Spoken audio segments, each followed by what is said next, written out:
Thanks, Bob. Glad to have you here. Well, I'm passionate about eco-villages, and I'm glad to share about them today. Well, tell us about it. And lean right in there and speak into that. Sure. Thing there. Yeah. Eco-villages are intentional communities, and I got started on this because my dad actually tried to found an eco-village over in Bangor, Michigan, where he had previously had the School of Homesteading where I was raised. And so I just am excited about what's possible for people to gather together like a tribe, to work together, to share businesses, to share living, to share childcare and collective endeavors, and create a world that works for everybody with nobody left out. That sounds like certainly a country music value. If you listen to older stuff, there's a lot of sharing in it. And fortunately, people are coming back from it. But there was a time there when a hit country song had to do with pickups and butts down at the roadhouse and who's going to go home with who and stuff like that. Not a lot of togetherness there. It's mostly about trying to arrange that and the fights that break out in the process of arranging that. So there's togetherness that's needed. So what do people do that are interested in the EcoVillage concept? How do they find out more about it? Well, you can go to MichiganEcoVillage.com and click on the Contact Us link and send us an email. We are gathering together people that are committed to sustainable communities. We're gathering together founders and also members to help put this together. So, we're committed that mothers and children will be taken care of, that unemployed people will be able to leverage their collective economic power, that we'll be able to start businesses that will employ people.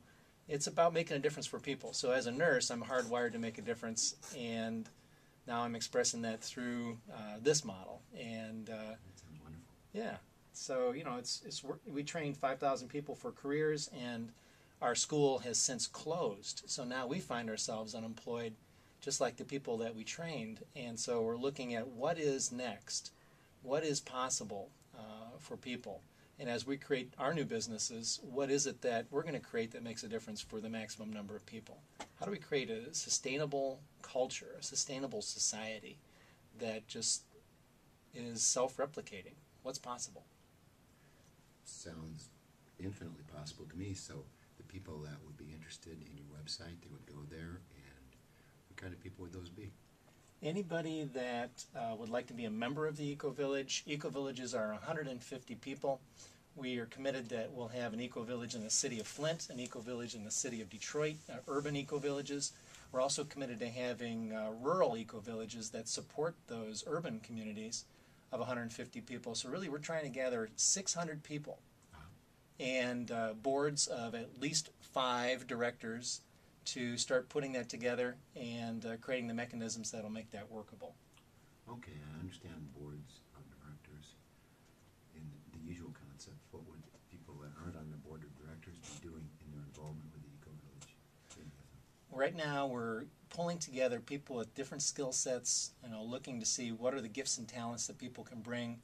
We're brainstorming different business ideas. What are different service companies that we can start with minimal capital? What are things that we can do that will jumpstart this process? Of course, in the rural communities, it'll be about food production, processing, distribution. In the urban communities, we'd like to leverage that by doing restaurants and grocery stores in the inner city. What are the things that really will serve people where they are? And then eventually we want to start building communities, actually physical structures where we live and share together, like the intentional communities here in the Ann Arbor area. I've come across accounts of a few of those communities founded on a concept or belief system, and they're pretty impressive. There's a lot more. I probably heard about 1% of those, and something tells me that it's got to be good if people keep trying it, if they look at society and say we can do better. And this is, just to be clear, this is not an extremist concept. The idea that we can help one another is pretty much a natural idea. It's that we've drifted away from that. Yeah. I wasn't really ranting. I hardly ever do that.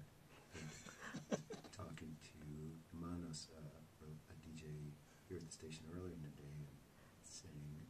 use of communication technology and greed have displaced a great deal of the unity in our, our community of Earth. We're here as human beings, and those things are butting up against it.